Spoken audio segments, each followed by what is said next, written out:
peaches, welcome back to my channel. Callie Contours here. Today we are talking about 10 eyeshadow palettes that frankly I'm glad I didn't buy.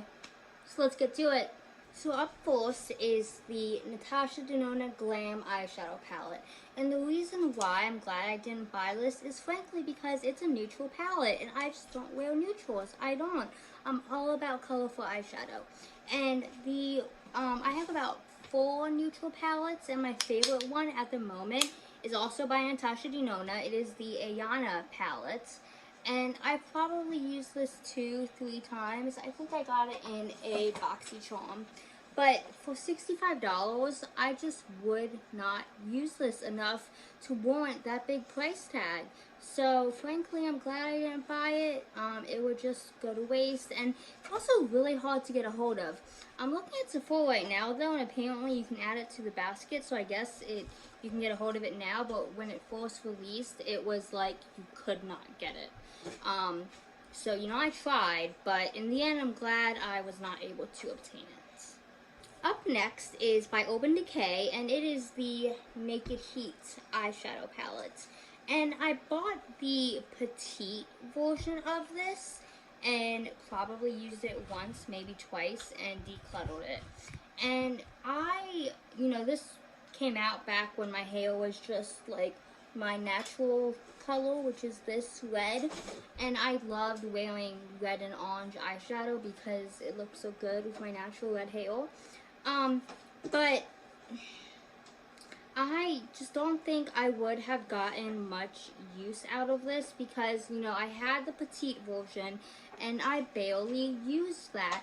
Now, the petite version didn't have shimmers, which I think was a mistake on Urban Decay's part, but I still don't think I would have used the big version enough to warrant the $54 price tag.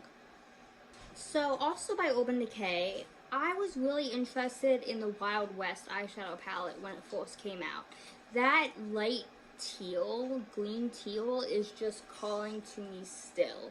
But there are 2 pops of color in this palette, and the rest is neutrals. I would not have used this very well. I have a Taylor Moon single that's a teal that I use. And I have a couple other teals that I've pulled from different palettes, and I keep in my singles collection. So this really wouldn't have been a good purchase for me. It is a little cheaper than the Heat palette. It's $49, but there's just so many neutrals in this, and especially the pale yellowish shades would not have touched those at all. Okay, this is a palette that I still consider occasionally, but I'm putting it in this video to keep telling myself that I do not need this. It is by Anastasia Beverly Hills, and it is the Novena eyeshadow palette, the original one. I just love these soft pops of purple, but I have purple in my collection, and I do not need the 10 other neutrals that go with it. I just don't. But oh, the shimmers look so pretty, and that in the bottom left, that dusty lavender color is so pretty. But I guarantee you I have that somewhere in my collection. I really don't wear purple eyeshadow a lot. I like to do like a green and purple two-toned look sometimes, kind of like this style, but with green and purple. But I use my Melt Beetlejuice palette for that. I don't need this. So I'm glad I didn't buy it. I'm going to still continue to try not to buy it because it's not going to add anything to my collection. Up next, we have the Natasha Denona Sunset palette.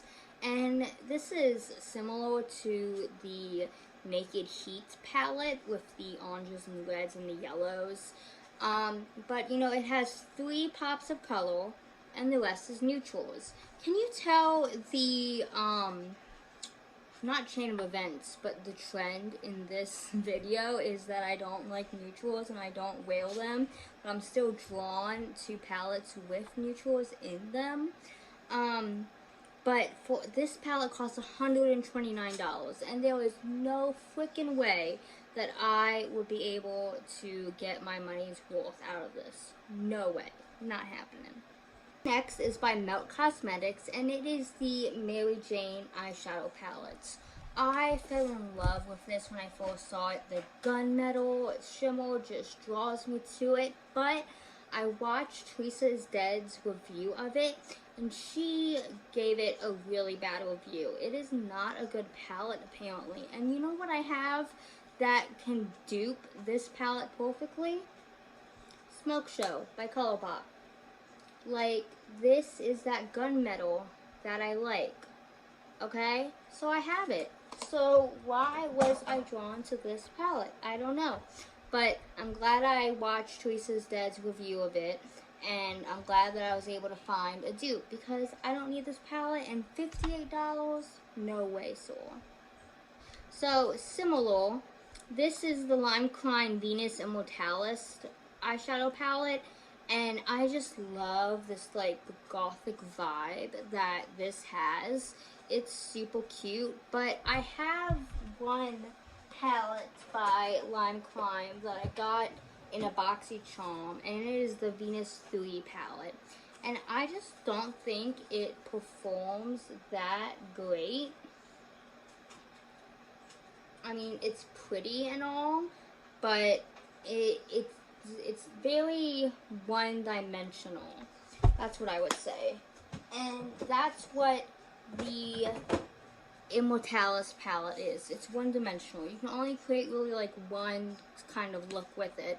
So I'm glad I didn't buy it. I mean, it's only $38, but that ColourPop Smoke Show palette, which is now called Blowing Smoke, by the way, Smoke Show was like $12, so I don't need it. Up next is the Too Faced Let's Play Mini Eyeshadow Palette. And the only reason I wanted this was for the packaging, because I love video games. My husband loves video games. We are a video game family.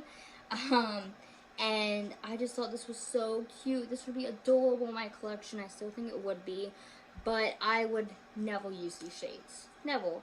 I mean, I guess I could create a similar look to what I have on today with that pink and orange, but like, while those two big cream shades, like, identical, it's just unnecessary. It's only $27, which isn't bad, but I mean, I wish I could just have the tin and then depot everything from it and put my own singles in it. That's what I want. I just want the tin.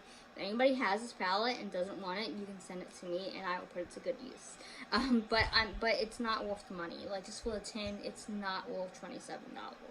Up next is probably an unpopular opinion, but it is the Odin's Eye Cosmetics Saga of Freya collection. And I considered buying the whole collection because that makeup bag is beautiful, but I don't go anywhere. I don't go. Why would I need a makeup bag, especially of that size? Unnecessary. And I just wouldn't really use this color story. I mean, like, the first half of the book is very neutral, and the second half has 2 pops of color. And when I work with color, I want a light shade of it and a darker shade of it to blend them together, and this does not have it. So it really would have been a waste in my collection. I'm glad I didn't have the finances at the time to buy it, because I don't need it. Up next is the Kaleidos Flower Punk collection. Again, probably an unpopular opinion, but why would I need this when I have the Futurism 1 Sci-Fi Green palette? I mean, like, these greens are almost identical, and I do really like those teals, but I already talked about teals earlier in this video, the singles that I have. Like, this is my Taylor Moon Cosmetics single in Just a Phase, and I love this teal. I think it's very similar. Look, it even overlapped the other one. So opaque. And then I also have this shimmery blue teal from a Winky Lux palette. And then I have this ancient Urban Decay shadow from the Shadow Box palette. Oh, I can't even get it on my finger to swatch. But there we go. So I have teals. I don't need teals. I don't need any more teals. Teal is like literally my favorite color though. So like that's why I'm drawn to palettes with teals in it. But I can dupe this palette, so I'm glad I didn't buy it.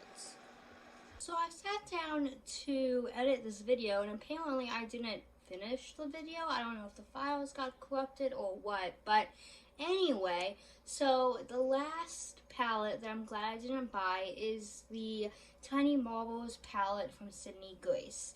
And this is in collaboration with What's Her Face, Mel Thompson. And there are just a lot of neutrals in this palette, and even though they're all pops of color, this isn't how I like to use color. I like to use a variety of depths of color. So like if I have a light green, I want a dark green to deepen up the crease or something like that. Really, my perfect palette is the Club Nebula palette from Kaleidos, because this has what I'm talking about in it. This is my perfect palette. But yeah, so that's the last palette. I really like Mel Thompson. I wasn't a follower of her when this came out, but I have since become one. But yeah, I just don't think I would get a lot of use out of it. So that was my video. I hope you guys enjoyed it. Leave a palette that you're glad that you didn't buy down in the comments. Interact with me some. I love comments. I love interacting with you guys. It makes me happy. And give me a follow if you want. Okay, thanks. Bye.